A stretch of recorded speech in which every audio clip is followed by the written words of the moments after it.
안녕하세요. 네, 표지판입니다. 네, 안녕하세요. 네, 저희도 돌아왔습니다. 저희 오늘은 저희 거치대, 네. 특히 노트북 거치대를 기준으로 이렇게 좀 설명을 드려보려고 해요. 시중에 정말 다양한 노트북 거치대가 있잖아요. 정말 많죠. 네, 이만큼 거치를 많이 하셨다는 거는 이만큼 고민도 크셨겠구나라는 저는 생각을 합니다. 뭐 제가 사용했다기보다는 이제 시중에 유통되는 그 대표적인 거를 몇 가지 기능적인 거별로 수집을 해갖고 온 거고요. 우선 설명을 드리자면 예, 시중에 이제 판매하는 가장 일반적인 그 데스크탑형 랩탑 거치대, 그 밑에 발판과 중간에 이 암이라고 얘기하는 그 심지가 있고. 막대기가 하나 있고 거치할 수 있는 크레들 판이 하나 있는 네, 이 형태가 가장 일반적이죠. 두 개의 힌지로 높이를 조절하는 이 구조가 가장 일반적이고 평균적으로 한 23,000원에서 비싸면 한 4만 원 정도 사이에서 구매를 할 수 있는데 형태도 다양하고 디자인도 되게 다양하지만 구조적으로는 거의 대부분 이 정도. 그렇죠. 가장 보급형으로 유통이 되고 요거가 이제 생긴 게 마음에 안 든다거나 뭐 기능성으로 기능성으로 좀 뭐가 냉각이라든가 이런 걸 좀 더 보강해 줬으면 좋겠다라고 해서 요거는 안에 내장 팬이 들어있습니다. 펜이 내장이 되어 있어요. 네. 펜이 내장이 되어 있는 이런 기능들이 들어 있는 그 거치대가 있고요.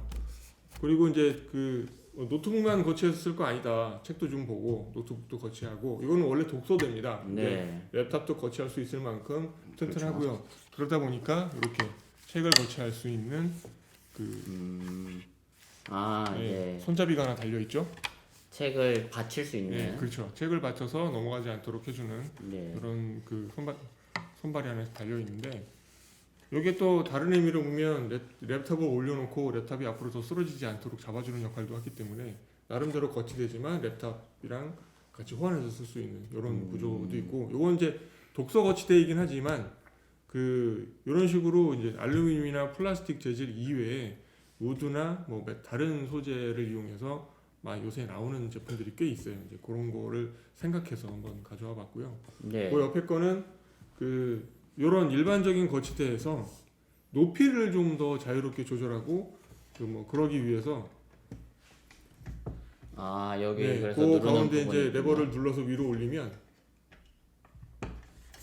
네, 그렇죠. 높이를 그래서 조절할 높이가 수가 꽤 있네. 많이 조절이 되는 그런 이제 기능성이 하나 추가된 거죠. 기능성으로 보면 얘나 쟤나 큰 차이는 없. 일반적인 거에 비해서 기능이 하나씩 추가됐지만 또 이렇게 합쳐져 있는 형태는 아니고 그리고 저런 형태의 이런 냉각이 뭐 포함되어 있는 녀석도 있고 냉각이 있는데 다른 기능이 추가돼서 좀 더 복합적인 게 있고 네. 그렇긴 한데 대개 보면 시장에서 유통되고 사람들이 많이 찾는 그런 제품으로 보면 크게 보면 요 네 가지 형태 안에서 정리가 되지 않을까 싶어서 이렇게 갖고 왔고요.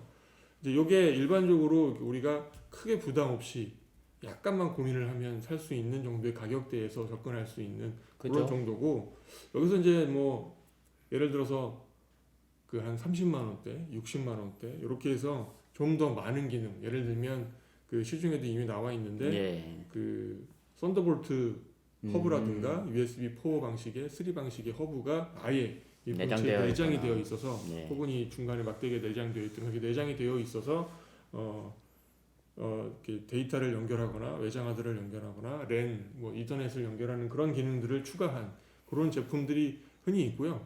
최근에는 이제 이게 랩탑뿐만 아니고 아이패드도 이런 거치대에 많이 올려놓고 잘 사용들을 하시더라고요. 그래서 이런 제품들은 아이패드도 같이 공용을 할 수 있게 면적을 충분히 고려를 했는데 간혹 보면 이렇게 아이패드만 전문으로 아예 아이패드 전용으로 거치할 수 있는 형태가 나오기도 하고 있어요. 물론 얘도 시중에서 이제 저렴하게 구할 수 있는 제품이긴 하고 아이패드도 마찬가지로 아이패드 자체의 여러 기능들을 좀 확장하기 위해서 네.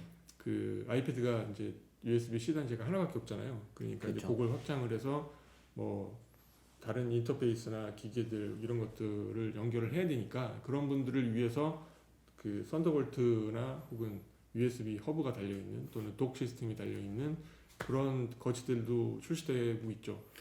맞아요. 실제로 아이패드에서 거치대가 많이 나오는 이유 중에 하나가 요번은 아니죠. 이제 OS가 바뀌면서 업데이트되면서 이제 마우스 역할을 할 수 있는 네, 마우스 이제 역할을 할 수 있는 건 꽤 포인터가 됐죠. 네. 포인터가 생기다 보니까 네. 점점 아이패드를 사용하는 이제 사용자들 입장에서 거치하고 이렇게 사용할 수 있는 니즈가 생겼나 봐요. 그래서 그런지 이제 저런 제품들도 많이 생겼던 것 같습니다. 제 네. 생각으로는요. 그렇게 되면 이제 뭐 랩탑하고 아이패드하고의 뭐 그런 구분의 경계가 없어지겠네요, 거의. 근데 이제 애플의 입장에서는 그 경계를 무너뜨리면 사실 시장 하나가 없어지는 건가? 자기네들끼리 잡아먹기 때문에 그거를 절대 구분짓지 않는다고 저는 개인적으로 생각하는데요. 근데 저는 약간 생각이 요새는 좀 바뀐 게 이제 거치대에게서 글로 새 나가는 게 좀 그렇긴 하긴 하지만 아이패드와 랩탑이 분명히 수요가 다르긴 하거든요. 네. 그게 두 제품이 합쳐진 제품이 나온다고 그래서 양쪽 수요가 하나로 합쳐질 것 같지는 않아요. 지금도 이미 사람들이 그렇게 많이들 쓰고 있다라고 판단이 되는데 어쨌든 거치대에서는 일단 바라는 게 그 화면 이 스크린 화면의 높이를 제 어느 정도 눈높이에 조절할 수 맞춰주고 그다음에 각도를 이 키보드 각도를 좀 조절을 해서 편하게 타이핑을 한다든가 하는 부수적인 기능이 있고 대부분의 사람들은 랩탑의 화면을 좀 높이 올려놓고 별도의 키보드를 사용하는 방식이죠. 그렇죠. 그러다 보니 아이패드를 옆에 하나 더 거치해 놓고 아이패드도 같이 키보드로 써도 되고 요새는 이제 블루투스를 1, 2, 3 이래가지고 여러 개의 기계를 네, 멀티하게 쓸 수 있는 제품들이 많이 나오다 보니까 그렇게 사용할 수도 있고 또 맥을 쓰고 있다면 맥북을 쓰고 있다면 아이패드로 그 스크린 바로, 확장을 해서 쓸 수 있는 기능이 있기 때문에 보조 모니터처럼 쓸 수가 있거든요. 그리고 인풋 장치로도 쓸 수 있고 그렇다 네. 보니까 키보드 하나로 그 두 개를 아예 애초에 유니버설하게 쓸 수 있는 기능이 있어서 거치대가 두 개가 필요해지는 경우가 있어요. 맥북과 아이패드를 동시에 쓰는 경우. 그렇죠. 저도 집에서 이제 그렇게 사용하고 있긴 한데 따지고 보면 이 노트북의 이 랩탑의 화면 높이를 어느 정도 높이로 올려주느냐. 여기 이제 인체공학적인 문제도 있고 목이 아파서 거북목이 돼가지고. 그렇죠. 이렇게 하고 네, 있고 맞아요. 이렇게 하고 있고 그러다 보니까 그거를 좀 미연에 좀 막고 또 문제가 생기신 분들은 더 다시 악화되는 걸 막기 위해서 이런 거치 기능들을 많이 필요로 하는데 제가 요즘 신기하게 보고 있는 건 이런 지금 보이는 이런 거치대를 들고 다니지는 않거든요. 저는 이제 들고 다니는 용도로 아까 설명을 안 드렸지만 요거를 사용하고 있습니다. 로스트라는 회사에서 나온 그 제품의 카피 버전이고요. 뭐 자랑할 만한 건 아니지만 하여튼 여기 로스트 2가 나왔더라고, 3가 나왔더라고요. 이건 버전 2고. 요런 게 가방에 들어가기도 편하고 가볍고 또 높이도 잘 조절되니까 요런 걸 들고 다니는데 꽤 많은 분들이 카페 같은 데 가보면 이렇게 생긴 녀석들을 들고 와서 책상에서 랩탑이나 아이패드를 올려놓고 작업하시는 분들을 종종 목격하게 돼요.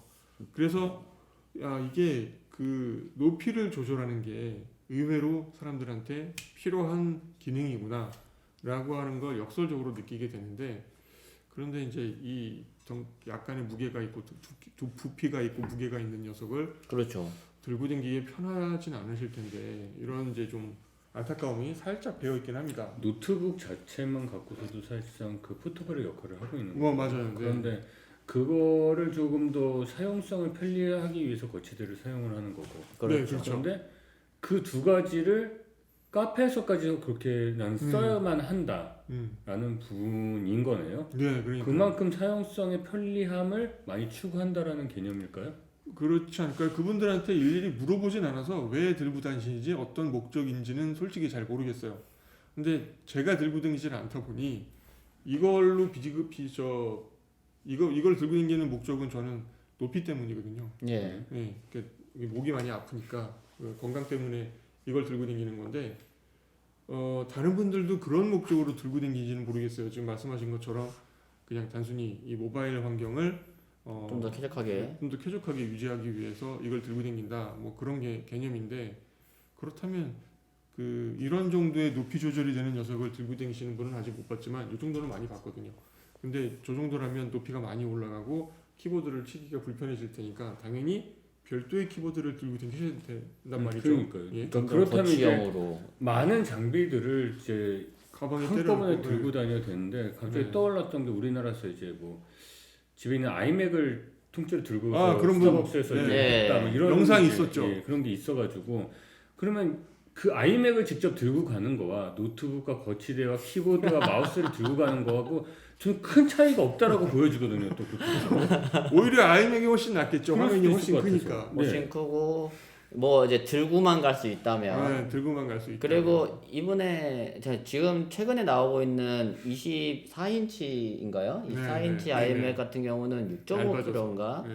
이제 7kg 정도로 알고 가볍군요. 네, 7kg 정도로 알고 있는데 그 정도면 보조 배터리 벽돌 하나랑 그리고 이제 노트북 하나와 이런 거치대 하나와 키보드 블루투스 키보드 하나와 마우스는 또 있어야겠죠. 마우스 별도로 하나 하고 이게 과연 포터블인지 아니면 여기에 이제 자신만의 작업 공간을 이렇게 만들고 싶으신 분들도 있을 것 같기도 하고요. 근데 또 요즘 또 약간의 그런 이제 그런 걸 곱지 않게 보는 시선들이 조금 있긴 있죠. 하잖아요. 예. 그러니까 카공족이라고 해서 또 말까지 나오기도 하고, 예, 그래서 카공족이? 카페 카페에서 공부. 공부. 아 카공. 네. 처음 들어봤어요. 네.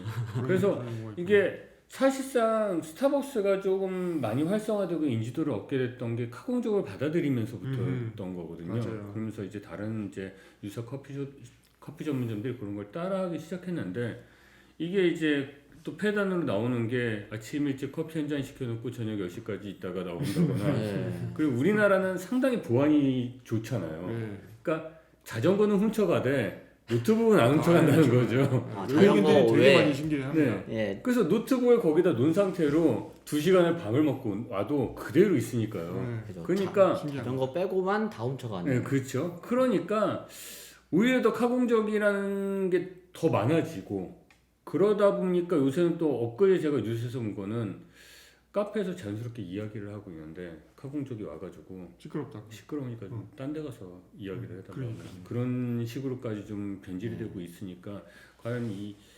우리가 지금 사회 문제를 갑자기 얘기를 하게 됐는데 이런 거에 대한 필요성에 관련되는 부분을 저는 노트북을 솔직히 사용하지 않거든요. 그래서 뼈저리게 느껴지지는 않아서 궁금한 점이 좀 많이 있었어요.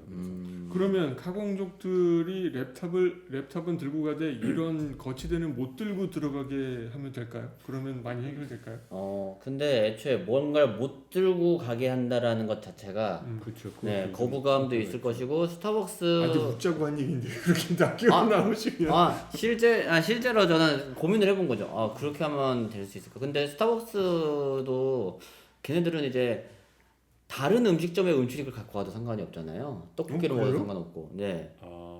몰랐어요, 그것도. 네. 그래서 걔네 정책이 그래갖고 네. 네, 이거를 뭔가 거절한다?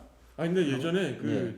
한 1년 반 넘었죠. 그 스타벅스 출입증이라고 하는 애플, 맥북에 네. 그 사과 로고가 들어있는 심볼이 들어있는 그 제품에 대한 우화가 인터넷에 꽤 많이 반복해서 그렇죠. 퍼졌잖아요. 스타벅스. 네. 전 못 봤어요. 네.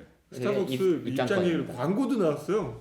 그러니까 그걸 맥북을 들고 가야 스타벅스에 들어간다. 들어간다라는 네. 그런 에이수스에서 그 저 자기네 자사 제품 자기 로고를 가릴 수 있는 애플 마크를 스티커를 붙인다 뭐 이런 의미인가요? 아니 우리 제품도 애플 거랑 비슷해. 근데 왜 못 들고 들어가겠느냐 하면서 실갱이가 벌어지고 하는 그런 광고가 있었는데 그 광고를 보고 나서 그게 인터넷에 꽤 많이 퍼져 있었구나 하는 거 그때 보고 알았는데 그리고 심지어 되게 재밌는 거는 2015년 이후로 불 들어오는 맥이 없어졌잖아요. 맞아요. 그렇기 때문에 불이 들어오면 또 입장권에 문제가 생깁니다. 아 그래요? 불이 들어오면 옛날 거구나. 옛날 모델이니까 들어오시면 안 돼요 이렇게 되는 거네요. 네. 그렇게 되는 거군요. 입장은 하고 키면 안 되는구나. 네, 그냥 거치. 그래서 거치대가 필요한 걸까요? 저는 그래서 제가 들고 다니던 맥북에 이렇게 애플 로고를 가운데다 붙여갖고 다닌 적이 있어요. 델 그러니까 XPS 모델인데 네. 붙이고 다녔더니 기억납니다. 그 공항에서 맥북이라고 표기를 해놓으시더라고요. 제가 그걸 잠깐 놓고 갔었는데 분실물인 줄 알고 가져가셨더라고요. 그래서 이제 찾는다고 막 그랬더니 나중에 갔더니 그 기록물에 맥북 15인치 이렇게 써있더라고요. 그래서 전 리스트만 보니까 거기 이제 내 거 없다. 잃어버린 게 그랬더니 그 캐비넷에 한번 봐라. 그래서 들어가봤는데 있어서 꺼내 오니까 번호를 보더니 맥북을 지우시는 거예요. 그래서 이거 맥북 아니다. 나 근데 XPS다 엄청 따졌는데 그분이 되게 이상한 얼굴로 저를 보셨던 경험이 있었는데.